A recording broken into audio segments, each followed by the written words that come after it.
2 साल पहले मुझे अपने से दुगुनी विधवा औरत से प्यार हो गया था। नादानी और जवानी की जोश में किया गया प्यार का अंजाम बहुत बुरा होने वाला था।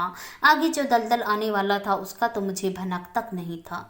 उस औरत ने मेरी सारी मेरा नाम समीर है। मैं अमीर घर में पैदा हुआ था, अभी अभी जवान हो रहा था और मैं एक संस्कारी बेटा था। लेकिन एक दिन की फ़ोन कॉल ने मेरी ज़िंदगी बर्बाद कर दी। उस औरत का नाम निशा है। कॉल की घंटी बजी तो मैंने कॉल उठाया और कहा, कौन? आवाज़ पहचाने नहीं क्या? हाँ, कुछ जानी पहचानी सी लग रही है, पर बताओ कौन है? मैं निशा बोल रही हूँ। आजकल कहाँ हो आप, दिखते ही नहीं। हाँ, मैं बाहर गया था। सामने शायद से मीठी आवाज़ को सुनने के लिए मैंने सवाल पर सवाल दाग रहा था और निशा इस सुरीली अंदाज में जवाब दे रही थी कि बस मैं उनसे बात करने में मोहित था। निशा व्यस्त थी और वो यह सब चोचले जानती थी। निशा बिंदास थी। मैं युवा था, बढ़ती जवानी का उबलता जोश। मेरा विपरीत लिंग के प्रति आकर्षित होना स्वाभाविक था। इन बातों का सिलसिला चलता रहा। मेरा और निशा का एक दूसरे के प्रति आकर्षण का कारण था निशा की पड़ोसन, जो कि मेरी मुंह बोली बहन भी थी। मैं अक्सर वहां जाते रहता था, इसलिए निशा से भी मुलाकात हो जाती थी। उसका स्वभाव हंसी मजाक का था और मैं भी चंचल था, तो खूब जमती थी हमारी। यह देख निशा का यौवन मचल जाता था। मैं अच्छे घर से था, संस्कारी भी था। निशा मुझ पर इस कदर आकर्षित हो गई कि वह कुछ भी करके मुझको पाना चाहती थी। जवानी की दहलीज पर कदम रखते हुए मेरा भी दिल मचलता था। मैं भी अब निशा पर फिदा होने लगा था। जवानी की जोश में मैं इन सब बातों को नज़रअंदाज करता हुआ मदहोशी में खोकर आगे बढ़ने लगा। निशा प्रौढ़ थी, लेकिन उन्होंने अपने आप को इस कदर मेंटेन करके रखा था कि किसी युवती से कम नहीं लगती थी। उसका शारीरिक बनावट मुझे मदहोश कर जाता था। निशा मुझे लुभाने के लिए कभी कोई मौका नहीं छोड़ती थी। मैं जब भी मुंह बोली बहन के घर जाता तो निशा नहाकर निकलती, खुले केसों को सुर्ख गाल पर लहराती तो कभी नशीली मुस्कान बिखेरती थी। मैं इन अदाओं से मचल उठता, मैं अंदर ही अंदर तड़पता इस हुस्न का दीदार करने को। मैं नादानी में उस प्यार के कांटे भरी राह पर बढ़ चुका था जिसका अंजाम बहुत बुरा था। आगे जो भयानक दलदल आने वाला था उसके मुझे भनक तक नहीं था। अब मैं पल भर भी निशा से दूर नहीं रहना चाहता था। निशा एक बच्चे की माँ थी, लेकिन उसके बदन में वह कशिश थी कि किसी को भी घायल कर सकती थी। पर आगे जो भयानक दलदल आने वाला था वह मुझको भनक नहीं था। अब मैं पल भर भी निशा से दूर नहीं रहना चाहता था। मैं जवानी की उसी दहलीज पर खड़ा था जहाँ से विचलित होना स्वाभाविक था। मैं अब उसके और करीब जाना चाहता था। उसकी तरफ से भी खुला आमंत्रण था। मैं और निशा अब मौके की तलाश में थे, लेकिन मुझे थोड़ा संकोच भी हो रहा था क्योंकि निशा मुझसे लगभग दुगुनी उम्र की थी, तो थोड़ी शर्म भी मुझे रोक रही थी। एक दिन माँ कहीं रिश्तेदार की शादी में जा रही थी तो मुझको घर की जिम्मेदारी सौंप गई, रात को यहीं सो जाना।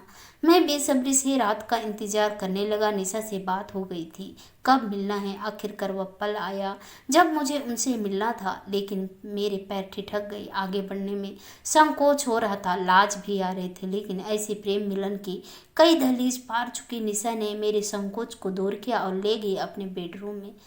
अब मेरे आंखों में के सामने वह नज़ारा था जिसका दीदार मैं सपनों में करता था। आज मैं भी अपना आपा खो दिया था और वो दहलीज भी पार कर ली थी। मैंने कभी किसी औरत का चेहरा भी गौर से ना देखा था, लेकिन आज मैं सारी हदें पार कर ली थी। निशा ने कोई कसर नहीं छोड़ी, मुझको इस कदर घायल किया कि अब मैं उसके आगोश से बाहर नहीं आना चाहता था। मेरी नींद खुली तो सुबह के 4 बज रहे थे। निशा को सोई छोड़कर मैं घर की तरफ चला। इस मिलन के पश्चात तो मेरा जीवन ही बदल गया। अब मैं सब कुछ भूल गया, बस निशा ही मेरे लिए सब कुछ थी। सैकड़ों काम छोड़ निशा को खुश करने के लिए खूब खर्च करने लगा, उपहार देने लगा, लेकिन इस दिखावे से भूल गया कि मैं इतनी बड़ी गलती कर रहा था जिसका अंजाम बहुत ही भयानक होने वाला था। मेरा मन अब काम पर नहीं लगता, सिर्फ निशा ही मेरा जीवन थी। बदन का मिलना तो दोनों को आम हो गया था। कहीं भी कभी भी जिस दहलीज से मैं कतरा रहा था, अब मैं उस दहलीज को सैकड़ों बार पार कर चुका था। अपने संस्कार, सोच, शर्म और काम अब मुझे तुच्छ लगने लगे थे। बस निशा का प्यार मेरे लिए स्वर्ग के समान था, लेकिन बिना कामयाब से प्यार कैसे चलता, पैसे भी चाहिए थे। आए दिन निशा की कोई न कोई ख्वाहिश रहती थी, तो खर्चा बहुत ज़्यादा बढ़ गया। लेकिन जवान दिल इन बातों को नज़रअंदाज कर आगे बढ़ता गया। मैं अपनी माँ से पैसे लेता और कहता कि वापस कर दूंगा। माँ भी मेरी इच्छा को पूरी करने के लिए कर्ज ले लेती और मैं जब भी मांगता मुझे पैसे दे देती, लेकिन कर्ज वापस भी तो करना करना होता है। मैं निशा के प्यार में इतना खो गया कि अब काम तो कुछ करता भी नहीं था, कहीं जाता तो 10-12 दिन से ज़्यादा नहीं टिक पाता। निशा का आकर्षण मुझे दूर रहने नहीं देता था। मैं अनजाने में ऐसे दलदल में फंस गया था कि ना आगे रास्ता था ना पीछे। धीरे धीरे माँ को शक होने लगा मेरे बदले व्यवहार पर, खर्चे पर। माँ ने ध्यान रखना शुरू किया तो निशा और मेरे इस रिश्ते का आभास हो गया। कई बार माँ ने समझाया लेकिन मेरे को कहाँ समझ में आता। ना निशा मुझको कहीं जाने देती। थक हार कर माँ ने एक दिन 4 वर्ष के खर्च को हिसाब बनाकर मेरे हाथ में पर्ची थमा दी और बोली कि आज से मेरे घर की दहलीज पर कदम मत रखना। मैंने जब पर्ची का हिसाब देखा तो पांव तले जमीन खिसक गई और सर से आसमान भी गायब हो गया। पर्ची देखकर मेरी आंखें फटी की फटी रह गई। इतना बड़ा कर्ज मैं कैसे चुकाऊंगा? पूरा जीवन इसी में चला जाएगा। अब करे तो क्या करे? मैंने निशा से बात की तो वो बात काट दी। मैं अपने दोस्तों से विमर्श किया लेकिन किसी के पास इतनी बड़ी रकम नहीं थी। अब कहाँ जाए? कोई रास्ता नहीं था जिस पर मैं अपनी परेशानी का समाधान ढूंढ। निराश होकर मैं शराब पीने लगा। मेरी परेशानी का हल नहीं निकला। अब मैं और ज़्यादा दलदल में डूबता जा रहा था। एक रोज़ दूसरे गांव में मैं अपने दोस्तों के पास बैठा शराब पी रहा था तो निशा के पास फ़ोन किया लेकिन निशा दूसरे नंबर पर व्यस्त थी। 810 कॉल किया लेकिन निशा ने जवाब नहीं दिया। मैं हैरान था क्योंकि आज तक ऐसा नहीं हुआ था। मुझे गुस्सा आया था और पैदल गांव की तरफ चला। कोई 1 घंटे पैदल चलकर अपना गांव पहुंचा। सीधे निशा के घर गया। रात का सन्नाटा था तो सब सो रहे थे। निशा के कमरे के पास पहुंचते ही मेरे पांव रुक गए। कमरे में से मादक आवाज़ आ रही थी। कमरे में रोशनी थी तो मैंने खिड़की से झाँक कर देखा तो मेरे हाथ पांव शीतल पड़ गए। मुंह खुला का खुला रह गया जैसे लकवा मार गया हो। अंदर निशा किसी के साथ बिस्तर पर थी। मैं वहीं बैठ गया, रोने लगा। गुस्सा आया कि पत्थर लेकर दोनों का सर फोड़ दूं, लेकिन पता नहीं क्यों मैंने यह विचार अंदर ही दफना दिया। मेरे रोने की आवाज़ शायद निशा के कान में पड़ी और आधे अधूरे कपड़े पहनकर बाहर आई। गुस्से में बोली, तू यहाँ क्या कर रहा है? किसको पूछकर मेरे घर आया है? मैं निःशब्द था। मेरी जबान तो बेजान हो गई थी। वो बोलती रही, तेरे पास अब है ही क्या? यह देख, रवि आज पहली बार आया है। यह सोने की चैन दी है, तेरे पास है ही क्या? निकल मेरे घर से, कहते हुए निशा ने मेरे हाथ पकड़कर धक्का दे दिया। निशा की ऊंची आवाज़ पड़ोसियों ने सुनी तो दौड़कर आई और मुझे नशे में और आधे अधूरे कपड़ों में निशा को देखा तो बिना हकीकत जाने मुझे ही गलत मान लिया। आधी रात के इस शोर से काफ़ी लोग इकट्ठा हो गए और बात मेरे घर तक पहुंच गई। मेरे घर वालों को यकीन नहीं हुआ कि उनके लाड प्यार का यह सिला मिलेगा। उन्होंने मुझको वहीं छोड़ और बोले कि पुलिस को बुलवाओ, यह जो भी करना है करो, हमारे इससे कोई वास्ता नहीं।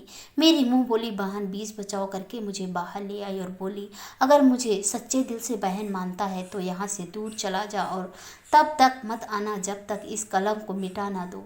समय हर घाव भर देता है। कुछ ऐसा कर कि यह बात सब भूल जाएं और नए समीर को याद रखें। मैं बेसुध होकर खड़ा रहा और अपने घर की तरफ चल छत पर जाकर सो गया। आसमान को देख रहा था। आंखों का पानी भी सूख गया था। ना गुस्सा था, ना चिंता, ना बस एक टक आसमान निहार रहा था। पुरानी बातें याद आ रही थी जो मेरे दिल पर गहरा आघात दे रही थी। नींद दूर दूर तक नहीं थी। चिड़ियों के चहकने की आवाज़ से पता चला कि सुबह हो गई। मैं अपने अंजाम तक पहुंच गया था। अब बस आखिरी दहलीज तक जाना था। सुबह घर से निकला और माँ को फ़ोन किया। भरे गले से कहा कि आखिरी बार 1000 दे दो, ऊपर उधार से भी रूंधेगा। गले से आवाज़ आई कि ले जा। मेरे जेब में फूटी कौड़ी नहीं थी। माँ के घर पहुंचकर नज़र झुकी हुई थी। माँ ने पैसे दे दिए। लेकर मैं झुकी नज़रों के साथ घर से निकल गया। बस पकड़ी और दिल्ली पहुंच गया। 2 दिन स्टेशन पर सोते हुए गुजार दी लेकिन मुझे कोई रास्ता नहीं सूझा कि आखिर जाऊं तो कहाँ जाऊं। तीसरे दिन का सूर्य भी अस्त हो गया। सोचते सोचते मैं रास्ते पर चल रहा था। मुझे पता ही नहीं चला कि चलते चलते कब सड़कों के बीच में आ गया था। मैं अपने बीते हुए कल में इतना खो गया था कि मुझे पता ही नहीं चला। अचानक एक खड़ी गाड़ी से टकरा गया। मैं सड़क पर गिर गया। गाड़ी से एक सज्जन बाहर निकले और देखा तो मुझे चोट आई थी। सज्जन ने मेरे को गाड़ी में बैठाया और डॉक्टर के पास ले गया। पट्टी करवाई और मेरे बारे में पूछा। मैंने अपने बारे में बताया कि मैं दिल्ली काम की तलाश में आया हूँ लेकिन अभी तक कोई काम नहीं मिला। वो एक बिजनेसमैन थे। उन्होंने मुझे अपनी कंपनी में नौकरी दी। मैं भी अब पूरे मन से काम करता था लेकिन मेरा मेरा बीता हुआ कल मुझे रात को सोने नहीं देता। बार बार निशा का बर्ताव और खुद की गलती याद आती थी और कर्ज के बारे में सोच कर रो देता था। खैर वक्त बीतता गया, मैं मन लगाकर और ईमानदारी से काम करता था। हर माह मेरे वेतन में वृद्धि होने लगी। 2 साल हो गए, मैं अब बॉस का विश्वास पात्र बन गया था और हर माह मैं वेतन घर पर भेजता था। हमारा कर्ज धीरे धीरे कम हो रहा था। घर वाले भी कुछ संतुष्ट थे, सबसे ज्यादा माँ। उधर निशा रवि के साथ खुश थी, लेकिन अपनी गलती की सजा तो हर किसी को भोगनी ही पड़ती है। निशा का एक 7 साल का बेटा था। अचानक एक दिन उसका तबीयत खराब हो गया। निशा उसे डॉक्टर के पास ले गई तो पता चला कि लीवर में पानी भर गया है, ऑपरेशन करना पड़ेगा। इसके लिए पैसों की जरूरत है। निशा के पास जमा पूंजी नहीं। निशा ने रवि को बात बताई और मदद के लिए कहा। रवि ने कोशिश करता हूँ कहकर कॉल काट दी। आज निशा अपने एकलौते बेटे के लिए तड़प रही थी। बेटा आंखों के सामने था, लेकिन गंभीर बीमार से ग्रसित था। निशा ने फिर रवि को फोन मिलाया तो राज का नंबर बंद मिला। निशा को झटका हुआ, मिंडर पर बैठ गई। पूरी रात नींद आंखों में नहीं थी। रवि को फोन किया, लेकिन नंबर फिर बंद था। अब निशा का बदन कांपने लगा, रोने लगी। 1-2 और रिश्तेदार से बात की, लेकिन कहीं से मदद नहीं मिली। जब कोई मदद के लिए तैयार नहीं हुआ तो निशा के पास कोई चारा नहीं था। आंगन में दीवार के सहारे रोते हुए पास में बिस्तर पर पड़ा बेटा तो सो रहा था। बार बार उसको देख रही थी। सामने वह नादान सा निशा के रोने का कारण नहीं जानता था।